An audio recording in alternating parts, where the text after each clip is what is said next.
Good morning and welcome to Question Time here in Telford. I'm Nick Rawlings and it's my pleasure to be entrusted the responsibility of chairing this session again, which I'm looking forward to greatly. So I'm going to start by introducing my panellists today, and there are a couple of changes to the programme that was printed. So on my left is Philippa Young. Philippa works for Warwickshire County Council but is also Vice Chair of Road Safety GB. On my far right is Nick Adderley, Chief Constable Nick Adderley, who is from Northamptonshire Police, but he's also the NPCC lead on motorcycling, police motorcycling and preventing motorcycling crime. Next to him is Angela McShane, and I'll come back to Angela in a moment or two to tell you who she is. The first super sub today is Neil Kinnear, because Pauline Reeve from DFT was unable to be here, so because of PERDA, apparently. So we've got two really good subs. The first of which, as I said, is Neil, and Neil is he's the head psychologist for TRL in broad terms. Is that a good enough job title? That's good, yeah. And my second super sub on the right-hand side is Richard Owen, who's the Chief Executive of Agilicis. And I think, as I said, by the end of the session, we'll think they're good stand-ins, because Mark Wynne from the DVSA was also constrained by PERDA. So that's the lineup. Before we go into the questions themselves, I'm going to get Angela, because most of you'll know the four panellists, but Angela, you probably won't know. So I'm going to ask her to say a word or two about who she is and why she's here today. Hi, everybody. I'm the newbie. I've came from Scotland, and my experience is being a victim or a survivor of a serious road traffic incident. I've turned my pain into my passion. I now help families and individuals to overcome serious road incidents, not only with injuries, but obviously, sadly, with some people who are dying on the roads. My passion is to take me from America, all over Scotland, and now a few places down here and down south. And as I'm new onto this journey as a road safety ambassador, I've been overwhelmed by today of the passion and the dedication of all the members here today, just on the topic of road safety and preventing. So I'm looking forward to answering as many questions as I can, and thank you for making me feel so welcome. Thank you. Good. Now, we've got about 8 or 9 set questions in advance. You all had the opportunity to submit a question, and we've picked 8 or 9 that we've got here on a sheet. I'm also, from time to time, going to go into the audience and take an on-the-spot question, just to make things a bit more difficult for the panellists. So that's the way it's going to work. And if when you're asking a question from I'm going to rely less on Slido for this session, because it's almost impossible for me to chair this session and keep an eye on Slido at my age, because it's difficult enough to do one thing properly, let alone two. So I'm going to rely less on Slido. So I'm hoping the audience are going to come up with questions rather than through the app. If you've got something you want to put on the app, do it. But I'll only go to it if we're and in the event we're short of questions. But so let's get underway with a question from Richard Hall from North Lincolnshire Council, please. Oh, yeah. That was a good start. Yes, it was. Good start. At the recent Conservative Party conference, Transport Secretary Grant Shapps floated the idea of increasing the speed limit on motorways to 80 miles an hour. Is it time for a serious debate about this, or is it merely a political sop? Good topical question. Thank you, Richard. Let's start with getting the police's view on this, shall we? So, Nick. Well, I'll give you my own view, and then I'll give you the argument from the MPCC. So I think the first thing to recognise is obviously technology is changing, road layouts are changing, technology within vehicles is changing. I think the one thing, my personal view is the one thing that's consistent is the squidgy bit that sits behind the wheel. And so what isn't changing is reaction time. So while we've got automatic vehicles now and these the autonomous bit that's coming on, there is a debate to be had around that. I think what I would want to see, and the evidence is not yet made out for me in terms of the benefits of that. So if you want to start this free-flow conversation, you get the traffic moving, you keep it moving, you get to your destination quicker, the evidence case for me, or the evidence base for me, is not yet made out. I think from my own experience, I spent many years on a road traffic team, on a motorway team, road crime team, and so on, is that we still know that speed is the biggest impact factor in terms of the severity of injury that takes place. And so for me, I think there's a lot more work to be done. So in answer to your question, is it a political sop? No, I don't think so. I think it's right time to start to have a look at that debate. But actually what I would want to have a look at is what is the economic value of that in terms of faster motorways. what is the injury rate likely to be, and you can do that. And again, one of the conversations I've had with the National Police Chiefs Council is let's start to look at a randomised control trial. So let's start to look at that, where we can use that in some areas, in some motorways, because you will know, many of you travelled on the M6, you've no chance anyway, because of your 50s, because of the roadworks. But let's look to a randomised control trial, and let's have a look at the economic benefits versus the safety outcomes. Okay, thank you. Anyone else on the panel want to chip in here? Richard, you must have a view on this, I guess. You've got a view on most things. So my background was originally in speed enforcement and speed management. I'm spending a little bit of time working with people like me across Europe, so people who do research into speed. So there was a study that came out 2 years ago that was written by a collaboration of road safety professionals, and they looked at the evidence around speed. And whenever you increase speed, collisions go up. Whenever you decrease speed, I'm talking about actually decreasing the speed, not just changing the limit, then collisions go down. Had a quick look at the evidence around this. So if we did increase speed to 80 instead of, actually it's only 68 at the moment, so people could speed up by another 2 miles an hour if they wanted to. Then we're looking at about an extra 40 deaths on our motorway, and that's it.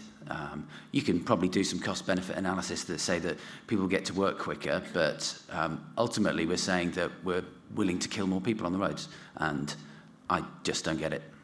Okay, great. I'm going to ask all the panellists on this one. That's the first and last time I'll do that, because I want to get some audience reactions. So Neil, anything to add? Yeah, so the most recent work that I'm aware of on this was a meta-analysis that was published earlier this year that looked to answer the question of, is the relationship between speed and collision risk as strong as it was before? And they looked at studies published since 2000. And actually they found that the relationship is stronger now. And that could be because cars now have sort of passive safety equipment like avoidance, ESC, sort of stability control. And so when speed is a factor in a collision, it really is a factor because the car couldn't prevent it in itself. So really we, as Rich said, we know that that if we increase speed, we'll increase the number of casualties on the roads. We have to also think about the speed variance factor. If we raise to 80 for cars, that HGVs would still be limited to 56. And so what you're increasing is speed variance, and we also know that when you increase speed variance on a roadway, that also increases crash risk. So all the factors point away from this as an argument, other than people saying, but cars feel more comfortable. Yes, they feel more comfortable. So the perception to the driver is that they can drive safely at 80. The reality is very different. We could also then get into emissions. And clearly we're going to emit more if we travel at 80 rather than 70. And even if we do that in an electric vehicle, that's still using much more electrical power, which still needs to be provided back to the vehicle in energy.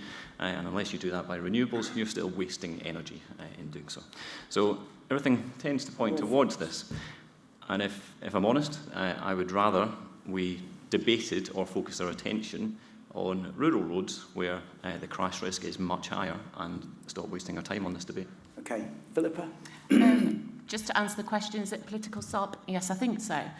We see this many times leading into sort of election periods where certainly the Conservative Party, I'm not being political, put this forward as an idea and then it disappears into the ether afterwards. I agree with the colleagues around the table, simply saying cars are safer. That's not the fundamental issue. And, we've all driven here on the motorway, hopefully within the speed limit, and seen a great number of issues around speed compliance on the motorway anyway. And all we'll do is simply increase those high-end speeders. So should we consider it? Absolutely not. Okay. Angela, anything to add? Yeah, on that note, yeah, absolute nonsense. I think that's just my personal opinion. I think with the current speed limits, the statistics of victims who are dying and being injured on the roads is still not going down, sadly. Measures have been put in place, but sadly numbers are still not going down. So I think even increasing the speed limit on the motorways to 80 is just putting more mess on the table that we're trying to clear up at the moment. I would love to turn around and say, yeah, that would be great, but the way that things are, I think we should, as you say, focus on the back roads and focus on how mindset of the driver is and inspire like better choices. Okay, great. Now, is Edmund King in the room? Do you mind? Do you want to come back on this and have a word? Could.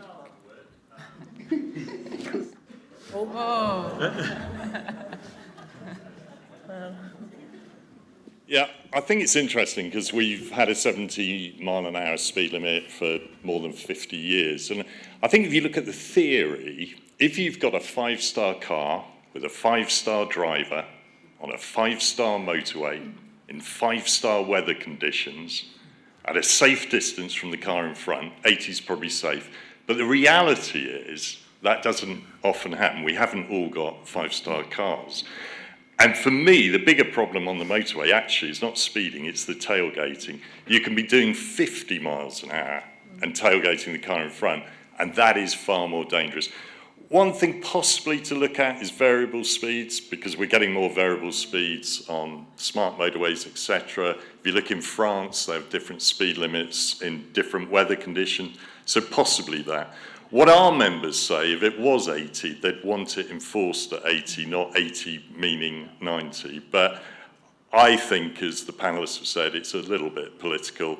This comes up every 10 years or so, and it's unlikely to change. Anyone else in the room want to come in on this one? Just before we move on, can I ask a question then? Do you mind putting your hands up? Does anyone in this room ever exceed the speed limit on a motorway when they're driving? Yeah, I see a lot of us.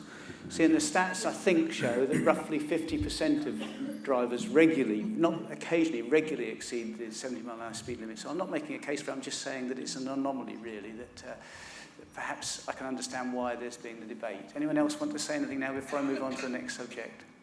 No? Okay, so generally the consensus here is it's not a good idea, but a lot of us admit that we do drive above the limit of 70 as it currently is. And we're road safety professionals. So the next question comes from Neil Worth from Gem Motoring Assist. Neil, are you in the room? Neil's here. James, you need a better effort this time. No. Thank you. What's the panel's view on smart motorways? It's a good start, isn't it? It's 80 mile an hour speed and then smart motorways. Right. Who wants to go in first on smart motorways? Richard. I think the evidence produced by Highways England shows that they are at least as safe or safer than normal motorways, vanilla motorways, whatever you want to call them.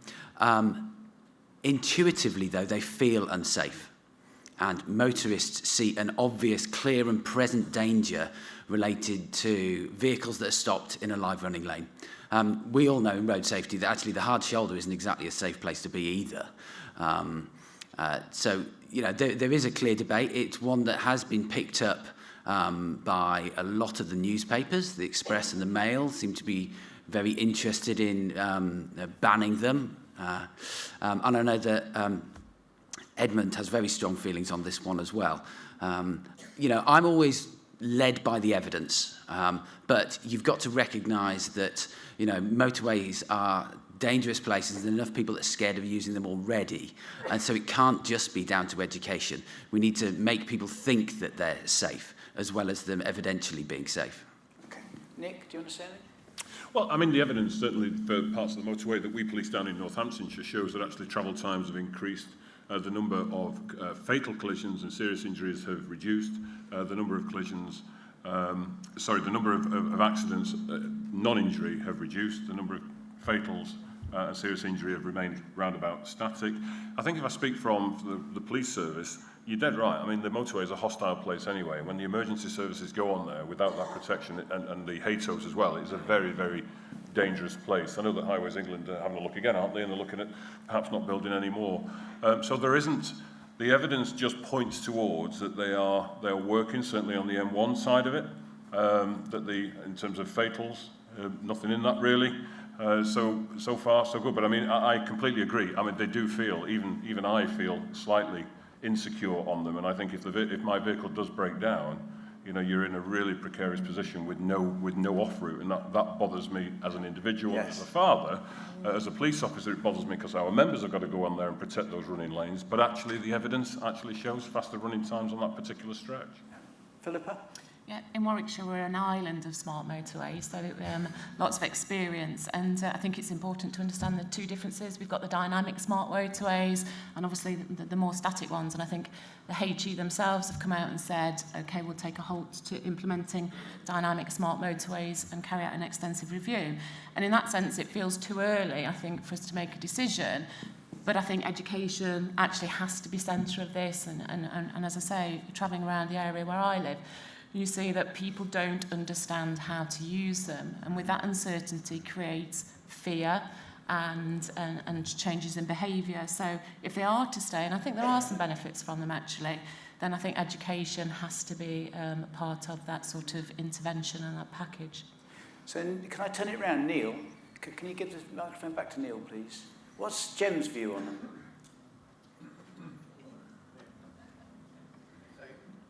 The view of our membership is that they feel unsafe and they're concerned about them. So we've done some work with Highways England, we've been to their control centres, we've seen how they work, but the general view of the membership is that, hang on a minute, you need to look at it properly. The Transport Select Committee said 2 years ago, don't do any more, and it's carried on. So actually we're quite happy that they've now introduced a review, because that gives us time to do some education around how they work and how people should be using them. Anyone else in the audience want to come in on this one?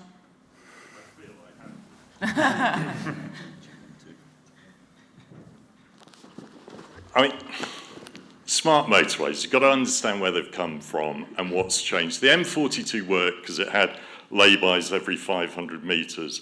Then with no consultation whatsoever, they were rolled out to the other motorways at lay-bys at every 2.5 kilometres.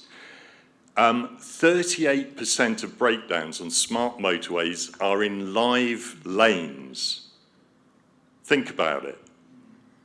Highways England's own research shows on average it takes 17 minutes to spot a vehicle in a live lane.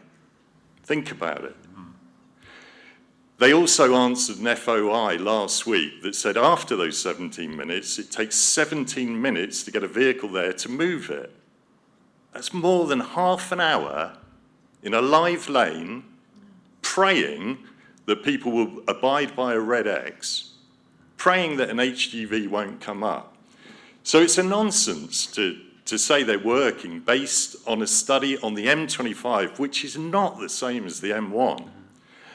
One stretch of the M1, a 60-mile stretch, has had 5 deaths in 10 months, all of them northbound, all of them vehicles broken down on a live lane.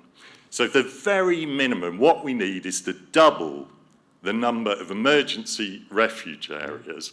And until we do that, we will continue campaigning against it. Thank you.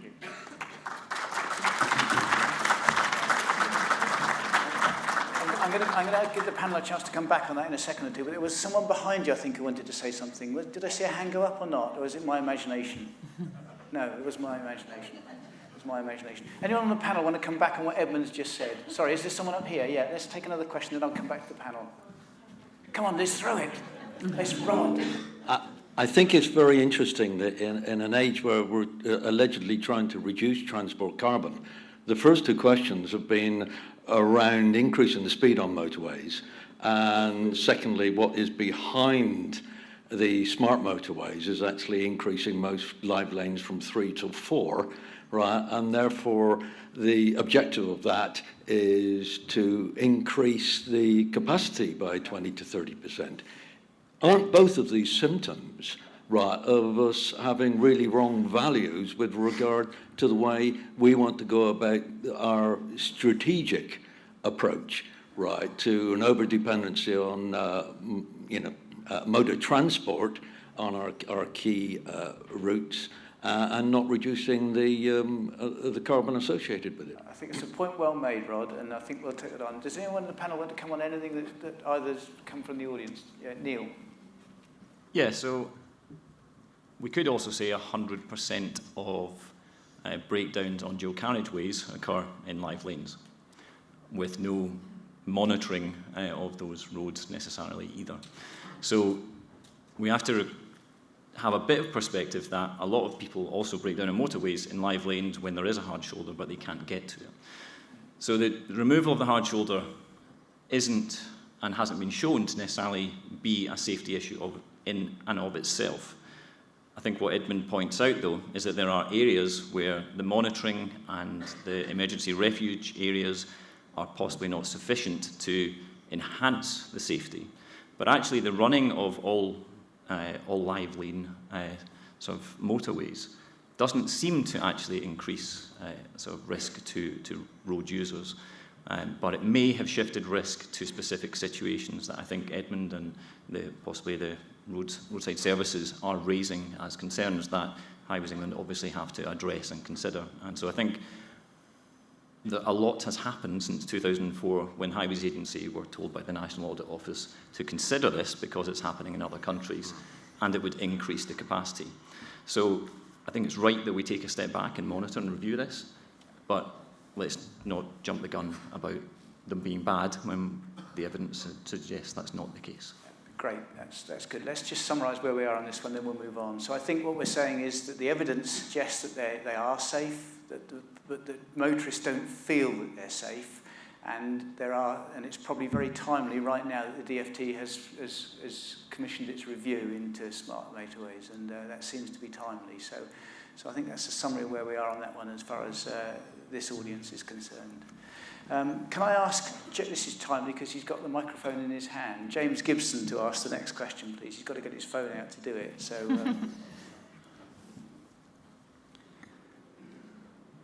he wasn't expecting to come. Thanks, Nick. So the government has announced its intention to tighten up mobile phone laws by closing a legal loophole that has allowed drivers to escape prosecution if they use a mobile phone to film or take photographs. But isn't it time to go a step further and ban drivers from using hands-free phones? Great. So that's 80-mile limits, it's smart motorways and mobile phones. So we picked three cracking topics to start off. Angela, you got a view on this? I do. I think like taking anything off the table with a distraction while driving can not only save the driver's life, obviously, and obviously anyone else around that.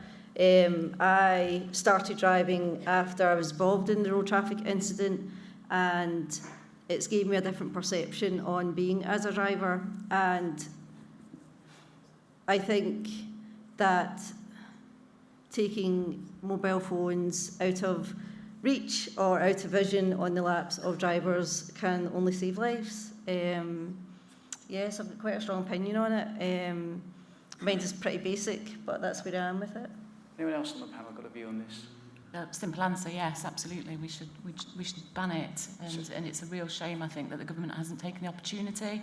But again, probably a question to the floor: how many people in the road safety profession that've seen all the evidence, and there's a lot of evidence out there around our ability to cope with that sort of external telephone conversation that's going on. How many of us within this audience still continue to take mobile phone calls in the car? So a really interesting one. Neil or Richard, either of you? Yeah, I mean, again, looking back at the evidence, you can go back to the benchmarking study in 2000, showing that speaking hands-free was also more distracting than being at the legal alcohol limit. So, but the problem is we've missed the boat. We didn't take the opportunity then to enact on that evidence, and now almost every vehicle has Bluetooth or car phone technology within it. So I question if this can be reversed at this point by a simple legislative approach, and whether in fact the technology companies can play a bigger role than legislation could now in trying to control what users can and can't do when their phone is connected to the vehicle. And it's possible that actually Google and Apple could do more than legislation could to help this issue. Anyone in the audience want to come in and ask? Yes, there's a hand gone up there. It's Robin Wythe, I think. Yeah. bend it round the corner. That's brilliant. Well done. Oh, hello. Where's the mic? It's the black dot. Yep. Okay. Right. Yeah. I'm just on that point. I think, you know, I don't want to be sort of challenging or anything, but there's very little evidence of technology companies doing anything that's good for people. You know, in fact, the evidence is at this moment quite the opposite direction. Okay.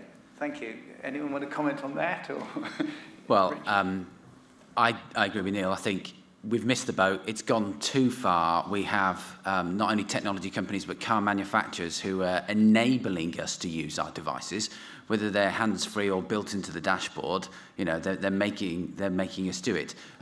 What I think is required is for them to get sued. So if somebody needs to die in a crash, sadly, and then you know, they need to be sued and said, you have enabled this person to become distracted. And that's when the focus will change. Yeah. Anyone from this side of the room? I'm neglected. I'm looking that way all the time. Is there any questions from here? Or any comments or observations? Anyone want to put a counter view any stretch? I shouldn't imagine. Yes, there we are. This gentleman here. Good. Thank you. Just a very quick comment, really. I think I work in the automotive industry.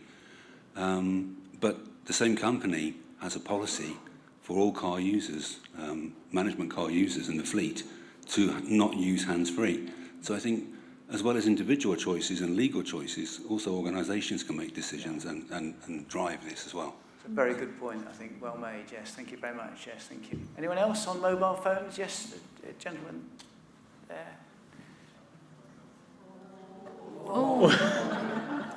There's the law case coming. There's the lawsuit. You asked it. You talked that one up, Richard. Okay, thank you. Darryl Hibbard, Human Factors Consultant from ACOM. We've done some work on this and we've found a number of key findings. So drivers are really reluctant to store their phone out of reach. In some of the work we've done, we've coded some real-life trips of people driving on the roads day to day, and we've seen over 2/3 of people had their phone within arm's reach.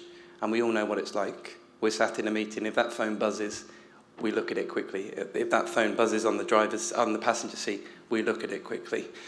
So that's a real problem for me. Drivers, none of the campaigns have worked to try and get drivers to put their phones out of reach and out of sight.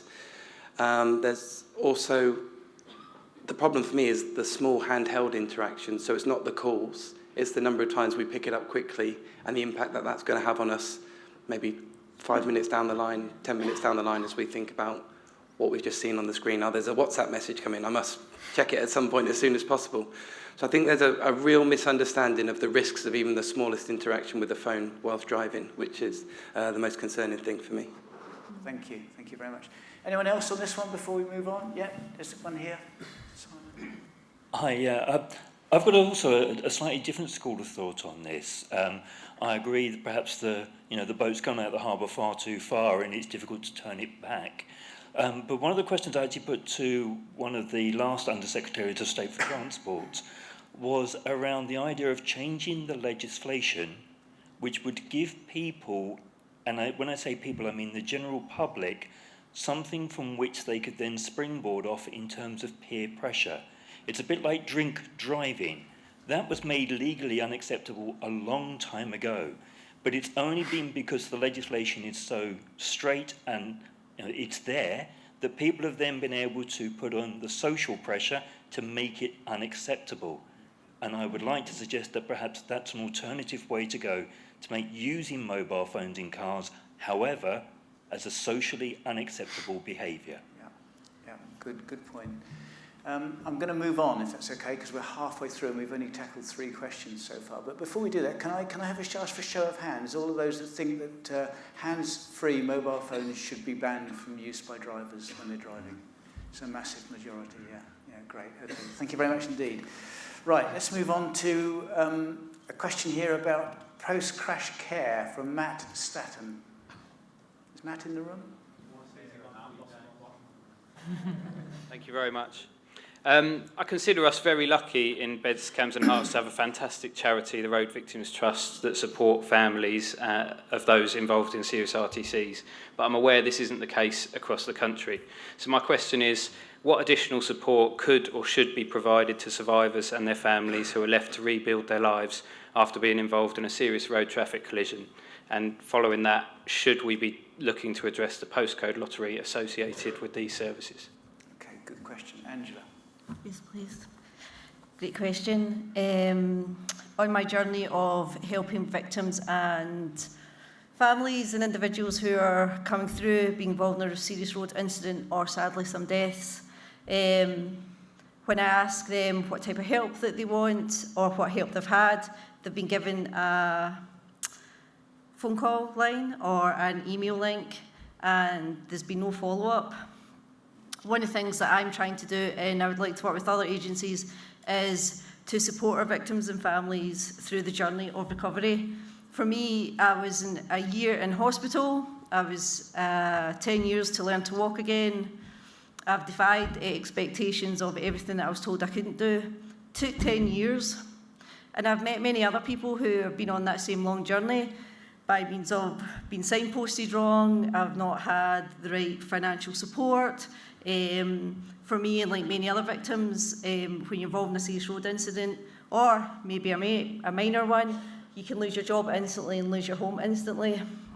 And there's not a big enough conversation or support to support individuals and families, because ultimately, when you're involved in a road incident, 9 times out of 10, you're just making your way home. You know, like, or you're just at work. Like, so it would be good for other agencies and other organisations to come together and create a plan that comes across the board, that every individual and family gets the right direction and the support, that it's not just for a couple of months or for one day, it's for as long as they need. And it's not just emotional support, it's physical, it's intellectual, it's social as well, and the need for it is so big. I can't even quantify it, because it's not just the victim who's involved in it, it's the first aiders or the emergency services are involved in it. They need support because for what they've just saw at work that night. And then from that, it's the families, and it's not just the families, it's their friends, and it's the work colleagues. It's quite a big community that we need to give support on. And as I was saying to my colleague Neil here, like, this is something that we can do. This is not a disease that we have. It's something that can be prevented. And I think if more agencies come together and have something that, no matter where they are, whether down south or up here up in Scotland, that they're going to get the same service, they're going to get the same support, and it's under the umbrella of our amazing road safety community. Okay. Yeah, sorry, big answer, but thank you very much. Sorry to take the time out. Nick, from the police's perspective. Yeah, I mean, it's timely. I'll need to be careful what I say here, because obviously we're currently being sued, as is everybody else that's been in connection with the Harry Dunn death, which is a tragic loss of a 19-year-old boy that was involved with the wife of a diplomat in Northamptonshire. What that's highlighted for me, and this is why this question is so topical, is that it's around setting expectation. And already we're now looking at the lessons that we can learn. So from the police's point of view, with the family liaison officers come in, we have the Victims Code of Practice, so that all works. In Northamptonshire, we have a charity called The Voice, which does all of that work, but actually there are gaps in that. And this is around setting the expectation. And from the offset, we don't do that particularly well. So I completely agree, it should not be a postcode lottery. But this is around the cost. So the cost of a family liaison officer, as I say, national standard of a programme, so they're all trained to the same standard, should be. They go in there, they do the contact every few days. It starts off very intense at first, then it drops off to once every 28 days, and then it almost disappears. And it has to be that way. Because even for a small force like Northamptonshire, we're currently dealing with 19 within the last 8 months, 19 bereaved families. And there's a finite resource to actually do that. So for me, it's about look at the process from start to finish. And again, this is slightly contentious, but the other bit for me is where do the NHS step in some of this stuff? So actually, when you start that journey, and I completely agree that actually this should not be time-bound, that you get 6 months and you're off. It should be to a point as long as you actually need it. So we're going to start working that up from the front end, from the police end, to how do we make sure that families get what they absolutely need. But more importantly, what is the pathway then once our intervention starts to withdraw, which inevitably, with any emergency service, it has to do. Anyone in the audience want to come in on this one? Yes, there's two hands gone up there. And you can pass it behind you, Bill, afterwards for the next chat. Right, will do, Nick. Speaking from the point of view of someone that's had to deal with a family bereavement, my nephew 7 years ago was killed by a driver in the later stages of Alzheimer's, a motorcyclist, and it was almost like a mystery shop I had to do on behalf of my sister, going around the different organisations that report to deal with that. By far, the police aftercare and the home liaison officer in Strathclyde at the time were excellent. The other ones, some were very good road peace from a point of view dealing with them, were very, very interested. In Scotland, SCID, the Campaign for Responsible Driving, did very well. Brake disappointed me in a way because their first question was that how could they get publicity from this, and secondly, how do we deal with my sister's grief? And I was looking at it from a road safety officer who's been involved a number of years, that the first time I had to go to them, it almost gave me an insight into how it is. But certainly I found that the police at the time offered far and away the best service in terms of constantly keeping in contact with the individual concerned. And that's just as a personal perspective, Neil. Could you pass it behind? So, yeah, we recognise this gap, and in the Warwickshire PCC's office, we're investing some money to create a post called the Independent Road Bereavement Advocate. That is going to be an individual who will deploy on the ground, working with flows, but providing emotional and practical support to bereaved families. It's a pilot project, but we're very hopeful we can build on it. But that's what we're doing in Warwickshire, and we believe that could happen elsewhere. And I'm speaking to colleagues in a small number of other PCC offices to see what the thoughts are on that. But I think what the contradiction is, and I'm going to have a bit of a tilt here at government. If you look at the Ministry of Justice, the Ministry of Justice require PCCs to commission services to support victims of crime. Yet there seems to be an anomaly in terms of, shall I say, conventional victims of crime, volume crime, burglary, violence, so on and so forth. There seems to be this gap if you die or you are seriously injured on our roads. And I think there's a case to be made to the MOJ, the DFT, to step up and put some money on the table to start closing the gaps and further educating people about the need to provide emotional and practical support to those who are bereaved and very seriously injured. So that's what we're doing in Warwickshire, but my second point is the broader point. There are anomalies which need to be sorted out. Good. Anyone else want to come in on this one before we move on? No? Good. It's been a good debate. Thank you very much. Sorry, Neil wants to say. Yeah, so just a point. So in New Zealand, they have an earthquake fund that is collected just during taxes. And then when disaster happens, they have a fund to call on, and that helps people recover their lives and rebuild cities like Christchurch, etc. It staggers me that we have to raise money for air ambulance. It staggers me that we have to try and locally raise money to support people who are involved in collisions on the road, who are not, no one goes out to cause a crash, and no one looks to be involved in a crash. And when people are, it could be any of us, and it could impact our lives in the way it has Angela's. Why do we not have some centralised funding that supports this post-care process? It baffles me. And why do we have to scrabble around to keep vital services like air ambulance services going in local communities? I mean, surely we can find the money for these types of critical services. Very good point, I think. Yes, good. Thank you. Thanks, everyone. That was very interesting. And, so the next question comes from Rebecca Ashton from IAM Road Smart. Is Rebecca in the room? question armed with her question. Thank you. Hi, yes, good afternoon. I Am Road Smart is increasingly concerned that disruption to government, in part caused by Brexit, has forced road deaths down the political agenda. With the latest road crash statistics showing no real change in recent years, does the panel agree? Wouldn't be question time without a question about Brexit, would it? So that's the question. Is Brexit causing road safety to be down the political agenda, forgotten, and as a result of that, crash statistics are stagnating and not going down? Anyone got a view on this? Yeah.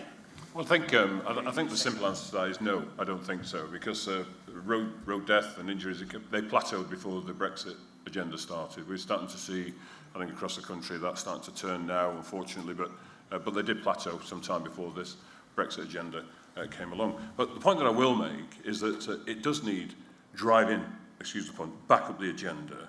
Because again, just going back to the earlier point, the earlier question, and colleague there from the Police and Crime Commissioner's office in Warwickshire, actually, it is worth reminding the public that more people die on the roads than they do from knife crime. More people die on the roads than they do from being shot. More people die on the roads than they do from domestic murder. Yet the amount of money and attention that gets, and that's where I struggle, because I actually do think that that's more political, because actually that's seen as a bit, oh, that's not right. Well, people dying on the roads isn't right. So I think there is an opportunity now when we start talking about the climate change and the agenda and actually occupying shared space and everything else to bring that whole conversation back to the fore and to take it seriously, not for votes, but to take it seriously to save lives. Philippa. Is it a result of Brexit? I don't believe so. You know, we've seen successive governments now really not take the lead on road safety nationally, and I just think it's more that. I think Brexit is a bit of a smokescreen for that. And whilst we welcome the National Road Safety statement that was made, the glaring omission once again was road safety targets. And that's really difficult at a local level for us to be able to push forward our road safety agenda. So we wait to see what the road safety indicators will be that have come out of DFT, but I don't think it's a result of Brexit. I see it just as a general political result that road safety is not given the importance it should be. Richard? Philippa more or less stole everything I was going to say. Yeah, we need targets. We need targets back. All progressive road safety authorities around the world have targets. We just need to get targets back, and that's it. Just keep saying targets. Anyone in the audience want to comment? Yes, gentleman here. It's right in the middle here, right behind the camera. Don't knock the camera over. Don't forget that we do have targets in some parts of the country. Yeah. Scotland's got targets, Wales has got targets. I think Northern Ireland's got targets. It's just England that's lacking targets. And look how well the likes of Scotland are doing with those targets. And I'm sure there are many other things that are contributing towards that, and I'm sure Bill would be able to add to this. But the fact that they do have targets and are performing better more recently than England is probably speaks volumes, actually. Ian? Just leading on from the Brexit debate, if we do go out of Europe, which is questionable at the moment, are we going to see legislation change, or perhaps less legislation being put in place to increase safety? Because a lot of the legislation that we rely on is European, and just to put I want to stay in Europe, by the way, just in case anybody's in any doubt. Nick? Well, all I would say is the conversations that we're having at the highest level is in terms of the transfer of those laws and the legislation, is that they're not looking to do anything drastic. Again, without sort of breaking any kind of rules of confidentiality, what they're looking at is what is just compatible to just swing straight across. So there is nothing on the agenda that's talking in that particular area. I think we're more thinking about new legislation than down the pipeline. Yeah, well, I don't know. I mean, that we are well off. We're not even having that conversation around the new legislation at this time. I just thought, just in addition, the bit about the investment that's gone into roads policing, by the way, because it is easy to point the finger at government and so on, but actually we should be looking at chief constables too, because actually when the swathing cuts came in, when austerity started to bite, one of the first things that disappeared were road traffic units. And actually, I think that was a mistake. I think it was a real mistake, because actually it was taken on a very binary, you do tickets, and actually, no, they do so much more than that. So I think we do have to look at, chief constables have to look at themselves. I know it's a view that Anthony Bangham shares, and they do some great stuff here in West Mercia, as I now in Northamptonshire as the head of that organisation now. So we're reintroducing that. And the benefits that we're seeing in terms of education, it's not just about the enforcement, it's around the education, the relationship, that engagement with the community, as well as all the other stuff that then informs the debate around engineering. They are the benefits that were all lost when chiefs took it. It was a difficult decision, I get it, but they took that decision to this is an easy cut and they got rid of it. I think they missed the point.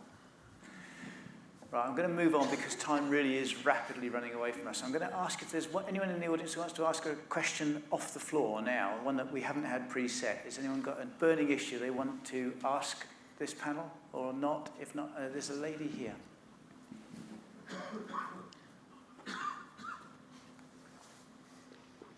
Has drink and drug driving become invisible, or is it too difficult for the people here, as there is a lack on the agenda of anything to do with impaired driving?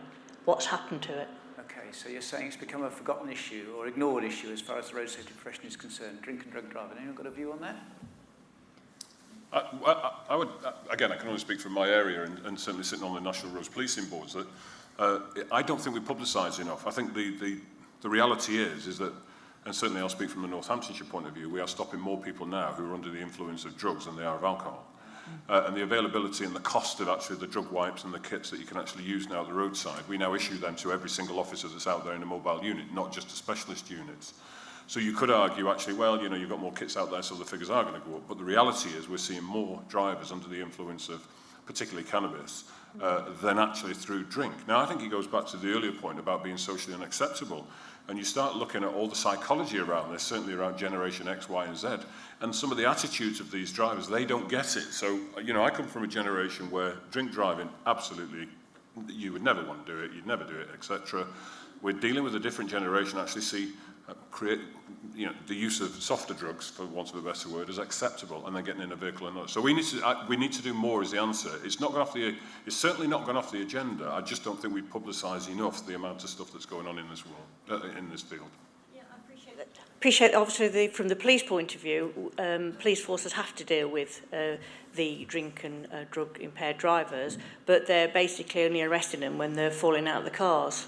The suspicion and regular patrols that used to pick up the ones before they crashed and fell out of the car have been significantly reduced, as has the number of breath tests. But from the audience here, we've got such a wide range of road safety professionals, and yet in 2 days we've not seen any presentation about new initiatives for impaired driving, full stop. Why? Okay. Anyone in the audience want to come back and pick up on that point? Yeah, there's a gentleman there, yeah. It's going to take a second or two to get the mic there, but I'm sure it'll be worth it.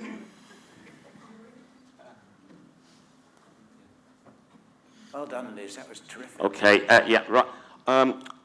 This particular area has been quite something I've looked into quite a lot, and I go out to sixth formers, colleges and sixth formers, and out in the companies, some companies around here, they'll let me in, and I'm staggered by the lack of education, the lack of awareness, especially around drug driving. I think it was mentioned earlier, certainly drink driving is unacceptable, but drug driving, people don't even know the law, and there's just, nobody knows. I can test them beforehand, and nobody knows the law. Very few people, even new drivers, just don't get it. So, yeah, there needs to be some really major campaigns about this to get the education up. Big job of work to do for the profession to engage and spread the word about the dangers of drug driving and the limits and all of that. Anyone else in the audience want to come back on that one? This lady down here. Go on, James, you can do it. She's got a bad leg.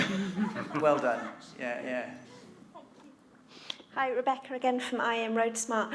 We would like to see the DFT bring in a new law on the fact that you have to opt out rather than opt in to a drink or a drug course, because at the moment some people go to court, they're very confused, they don't know whether they want to choose a course or whether they don't want to choose a course for education, and unfortunately once they've left court, that's it, they can't change their mind. So we would prefer to have a system where people opt out of something rather than have to opt in. This is once they're convicted of it.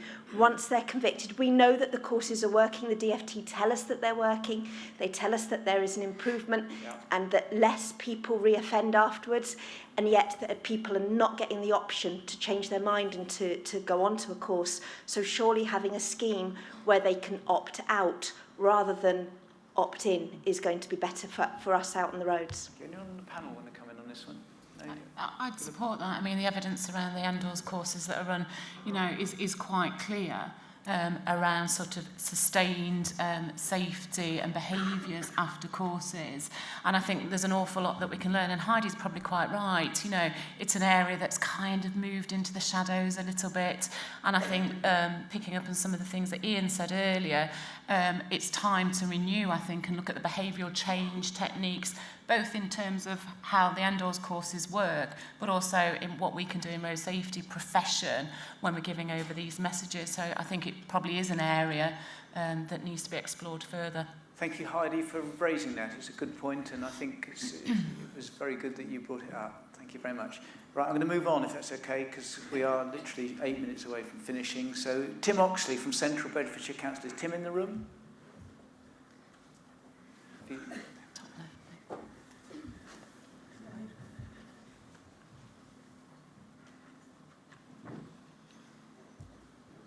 Well caught, Tim. You've passed the first test. That's it. Is it on?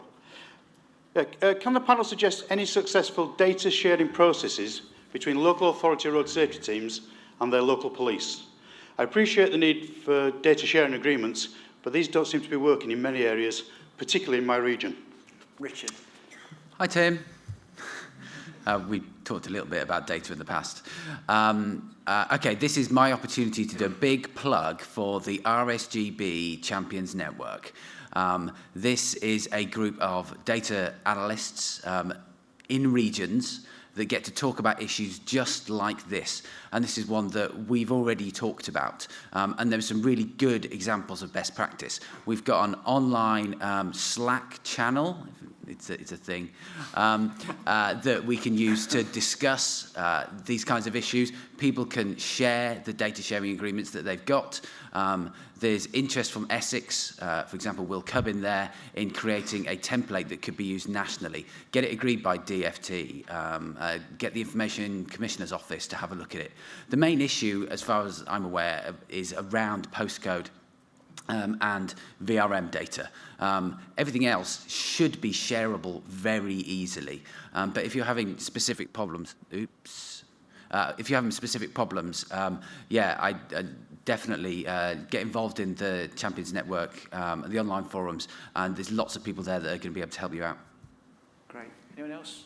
No, we're happy with that? Well, I would support that. I'd just say on a broader issue that, again, we need to go back to government because, first of all, people hide behind the Data Protection Act. They don't fully understand it. They hide behind GDPR. We should be sharing the data share, which is quite old language now, but actually we should be sharing more. In answer to the question is that certainly in the area within the road safety team, they do that well, and they do actually operate in that grey area. And having a conversation with the Information Commissioner's Office, you know, they will give the guidelines. And when you look at the guidelines, and you verse that up with the practical application, there is a gulf, and I think people just are inferior without fully understanding it. So the education side of it is really important, and I completely agree. I haven't looked at your Slack channel, but I'll certainly be having a look at it because I am absolutely in that space. Share it as much as you can, and then obviously we will look if we perhaps get it wrong, we'll look at. I know there's expensive fines involved in it, but people are hiding behind the Data Protection Act. Tim, was that helpful? Good, thank you very much. Right, we've probably got one more question, possibly two. So this is June Howlett from Buckinghamshire County Council. Got a very short question for us. So June, are you? Thank you. You don't play for New Zealand, do you? Oh, well done. Should funding ever be awarded to an unproven road safety intervention? I'm going to come round to the whole panel and ask them for a brief answer, each of them, please. So let's start with you, Richard. Yes, otherwise we won't have innovation, but you need to make sure you're using the right behaviour change techniques. Okay. Philippa. Ditto. Absolutely. You know, we need to push the boundaries. We've said earlier, you know, things have stagnated in certain areas, so we need to do that. But just going back to what's been said, we should be quite clear on what our evidence base is around why we're doing a certain intervention, looking at the methodologies and the theoretical models underpinning that. But we do need to push the boundaries, and there's some great funding out there for pilots. But the key thing is we need to share afterwards, and that's what we need to get better at, sharing the good, the bad and the ugly of those interventions. Neil? No. Oh. Unless it's for a pilot to evaluate whether a new design will work or not. But that new design should be clearly demonstrated of why it can show an effectiveness. What's its route to being effective, and what's the thinking behind it? Would a pharmaceutical company fund a drugs trial if the person said, "Oh, I just think this might work"? No, they would look for, well, what's your evidence for why it might work? And they'd want to see that before they say, yes, here's the money to go and do this expensive trial. So, no. Okay, thank you. Angela? I agree with Neil, but I agree with the fact that, yeah, there should be some evidence base on, like, why you want to action, like, the pilot and things. But also one of the things that keeps coming into my head and being inspired over these past 2 days is about thinking outside the box. What if the one thing that we've turned down in the past, obviously you've got a bigger career than I have in this area, but what's the one thing that we've turned down before because it didn't meet certain objectives or certain boxes to tick? Could be the one thing that could open someone's mind or a certain amount of people's mind on changed behaviour. Like, how amazing would that be? So it would be good to maybe support the people who do have a passion and do have some form of insight to create a pilot or something and give them some extra guidance. If we could see that there might be something in it, then we could run with it rather than turning it down. I think maybe just thinking outside the box could really change something for the better. Nick?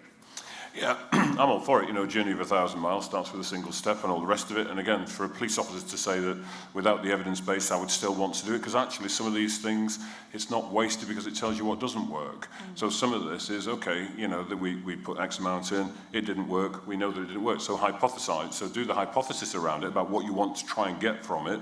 That's really important. But, you know, you have to start somewhere. And some of this, we talk about risk in the police all the time. We talk about threat, harm and risk. The one thing and we do a lot of exploratory stuff, and we're going to do a lot more. So part of it is, what is the threat and risk behind it? If people are going to die, then clearly, you know, that's just the balance somewhere else. But for me, actually finding out what doesn't work is as valuable as finding out what does work, providing that there isn't risk to life and health. Thank you. Anyone in the audience want to come back on this point? Yeah. Just to say that from my perspective, I think the people who hold the purse strings in this industry are the ones that really have the keys to driving change.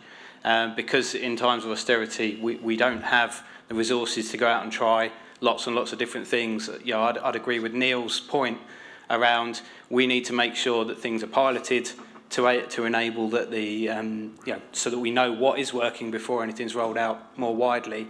And, you know, my plea to funders would be to take on board some of the conversations that have been had on the stage around behaviour change techniques and how that works. Great. Anyone else? One final comment from the audience before I close the session off? Yes, gentleman here. Oh, Ian. Yeah. Yeah, well, he is a gentleman, yes. Yeah. Got it right. Yeah. I think Neil's answer was really interesting. It was yes, but yes, no, but yes, no, but. And I agree with it as much as you can do. Because one of the things we have to be we have to recognise is that road safety hasn't always got it right, and sometimes we've made things worse. And that's quite often forgotten. All because you've got a good idea doesn't necessarily mean it will be neutral or it will be beneficial. What it can actually be is detrimental. So we have to make sure that there's sufficient review in place to make sure that anything we do is not going to be counterproductive. And that's probably the only caveat I would put on the idea of trying new things. You know, So that was it. Thank you very much. That's great. That's been a really good session. Thank you. Can I finish? It's bang on time. So can I finish by just thanking all of my panellists, but in particular, there's a couple of people I'd like to mention. I'd like to thank Nick Adderley for taking time out of his busy schedule to be here today, and Angela for coming all the way down from Scotland, and also to Neil and Richard for stepping in at such short notice, being such able substitutes, and of course Philippa for making a valuable contribution as well. So I'm sure you'd like to show your appreciation for them in a normal way.